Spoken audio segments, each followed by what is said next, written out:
Here are Time's favorite video games of the year. Number 10, Helldivers 2.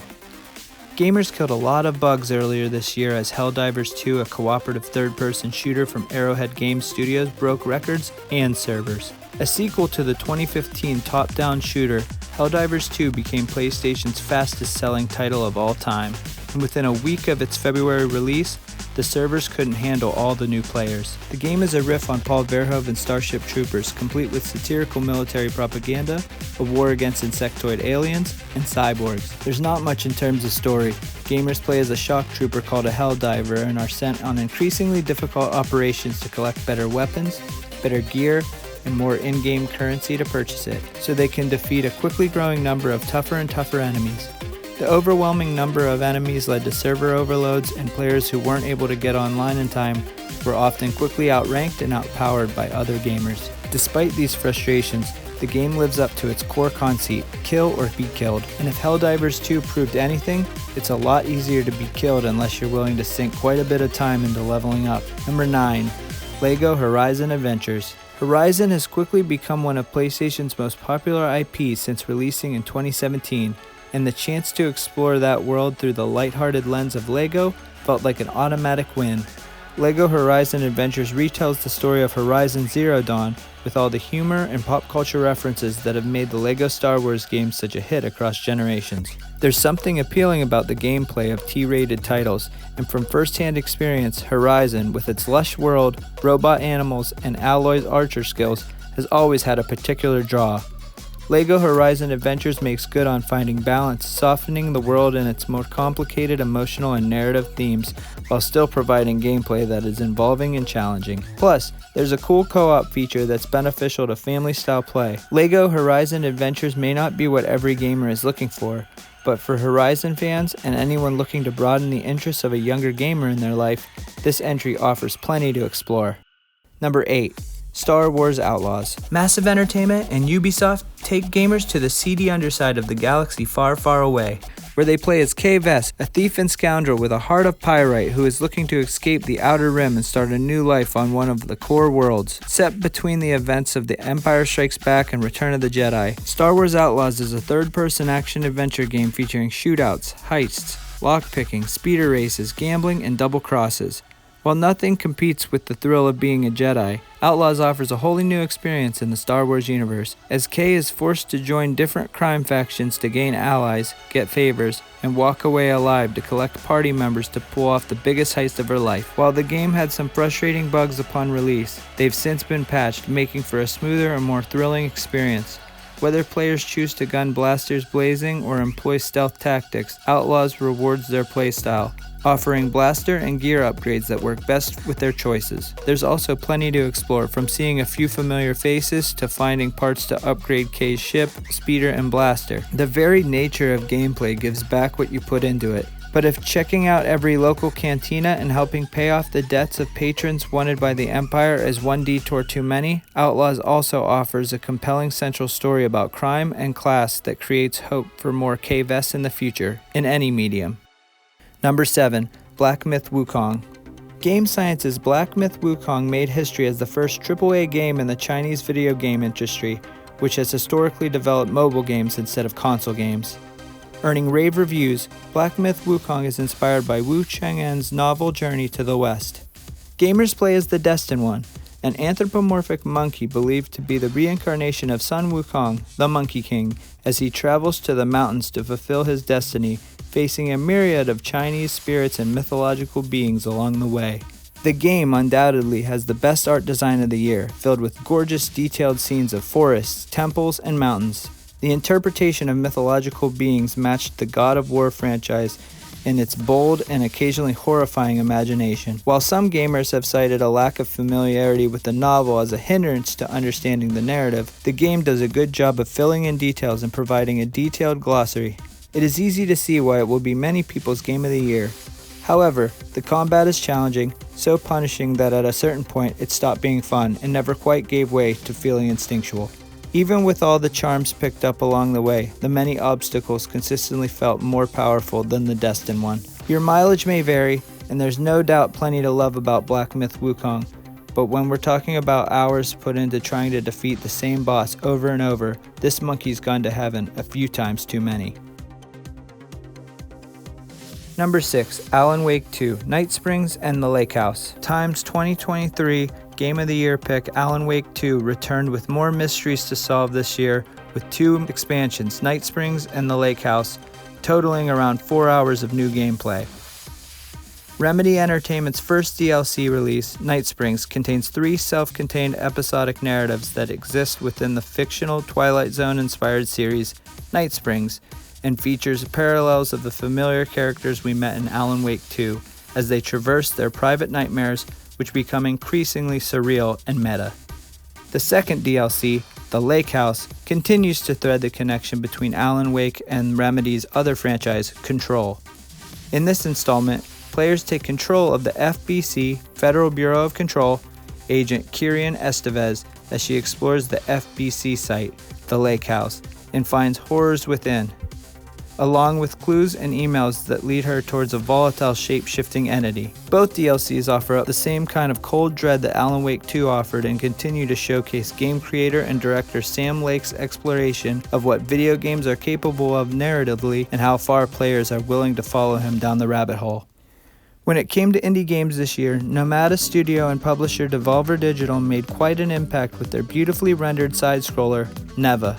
The game follows a young woman, Alba, who travels with her wolf companion, Neva, over 4 seasons across a fantasy land where they fight off a growing darkness that is manifested in the form of monstrous creatures.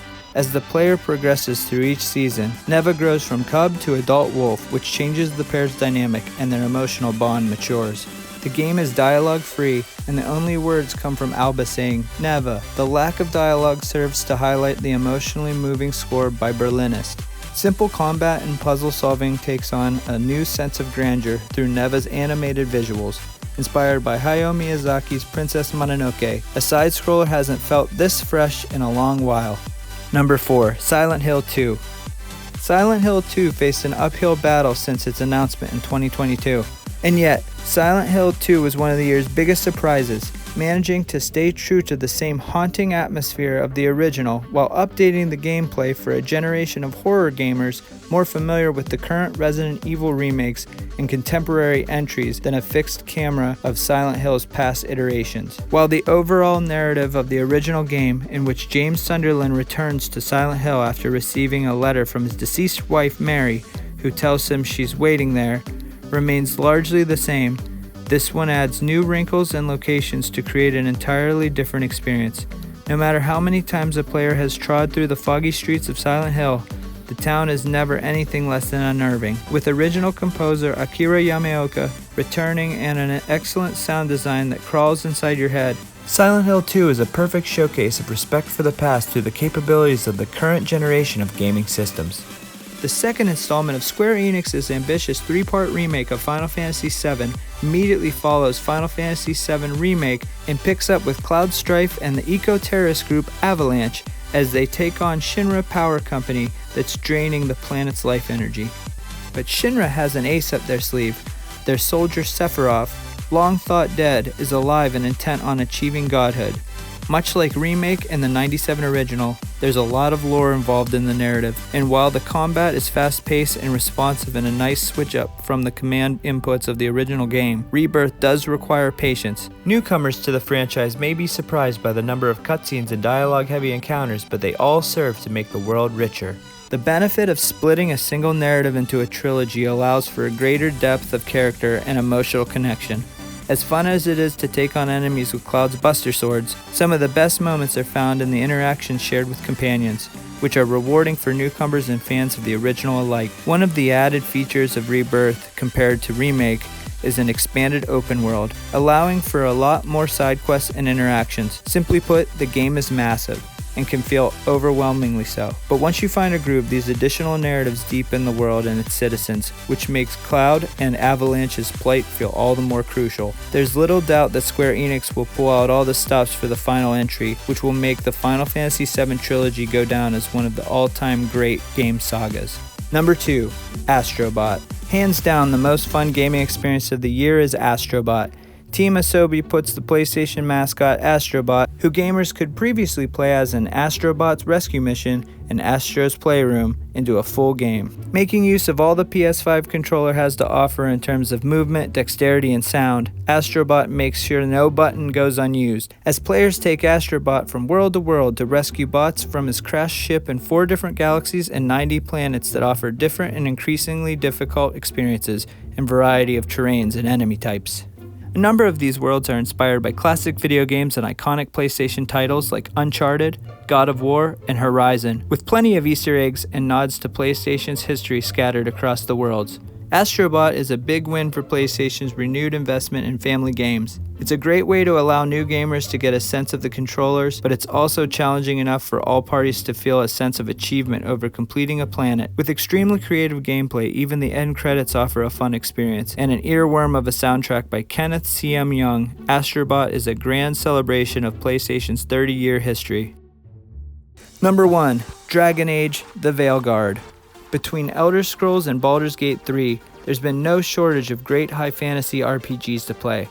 It has been a decade since Dragon Age Inquisition, and despite an incredible run for developer BioWare, their last decade was marred by the cancelled game Shadow Realms, the disappointing Mass Effect Andromeda, and a disastrous foray into MMOs with Anthem. This was reason to wonder if BioWare still had the sauce to return to Dragon Age. Boy, did they ever. Dragon Age: The Veilguard comes out swinging, and BioWare clearly had something to prove. Narratively, the game takes place a decade after the events of Inquisition, and immediately follows up on the post-credit scene of that game, which sees former companion Solus revealed to be the elven god of betrayal, attempt to tear down the Veil, a magical barrier that separates mortals from the demon realm. The action begins quickly, and players familiar with the franchise will quickly find themselves impressed by the combat and traversal features, which are best seen in the Dragon Age games. The same goes for the impressive details that create a sense of awe and feel visually distinct in an era where gamers have their pick of visually impressive fantasy. But this is BioWare, of course, and the real treat is in the journey, which is nothing without the bonds formed with your companions. Of the 6 available companions, each offers a unique skill set and personality, and unlike previous games in the series, going for the seemingly agreeable response in the dialogue trees won't always grant players the response they wish. There is greater attention to character traits here, which makes the connection all the more exciting because it isn't simply a game about playing nice. Additionally, the portals are a welcome travel feature, as is the ability to access companions' special power sets from an open menu. While some may miss the more politically charged narrative of its predecessor, the Veilguard feels like a refreshing addition to the series that's still heavy on lore, but doesn't feel too dense to distract from the pure pleasure of killing demons. If there's a single word to describe Dragon Age: The Veilguard that signifies its place as Time's Game of the Year, it would be fulfilling.